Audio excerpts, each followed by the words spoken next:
কোকোপিটে গোলাপের সাতকাহন এই সিরিজের চতুর্থ ভিডিওতে আজকে আমি 3টে কেমিক্যালস নিয়ে কথা বলবো। দেখুন, প্রথম এই গ্রিন কালারের কন্টেনারে আছে কাকা, যে কাকা পেস্টিসাইডস অর্থাৎ কীটনাশক, অ্যাজ ওয়েল অ্যাজ আমরা এটাকে পিজিআরও বলতে পারি বা বায়োস্টিমুলেন্ট বলতে পারি, যার ভিতরে সিভিড এক্সট্রাক্ট আছে।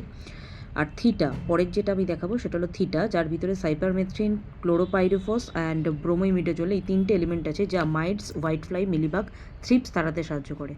পরের যেটা সেটা হচ্ছে সুপার সোনাটা, যেটা কিন্তু পিজিআর হিসাবেই কাজ করে। ফ্লাওয়ারিং, ফুলের শেপ, সাইজ বা পাতার শাইনিং কীরকম থাকবে ইত্যাদি এই জাতীয় জিনিসপত্রগুলো কিন্তু সুপার সোনাটা খুব হেল্প করে এতে। তো গোলাপ করতে গেলে এই 3টে কেমিক্যালস আমাদের লাগবেই লাগবে। তো নতুন যে গোলাপ গাছটা লাগিয়েছি, দেখুন নতুন যে পাতাগুলো বেরিয়েছে, কয়েকটা পাতায় দেখুন কিছু হলুদ ছোপ ছোপ লাগছে এবং পাতাগুলো কুঁকড়ে যাচ্ছে। এটার মেন কারণ হচ্ছে থ্রিপস অ্যাটাক করেছে। তো ওর জন্য আমি কি দেব সেটা আমি পরের ভিডিওতে বলবো।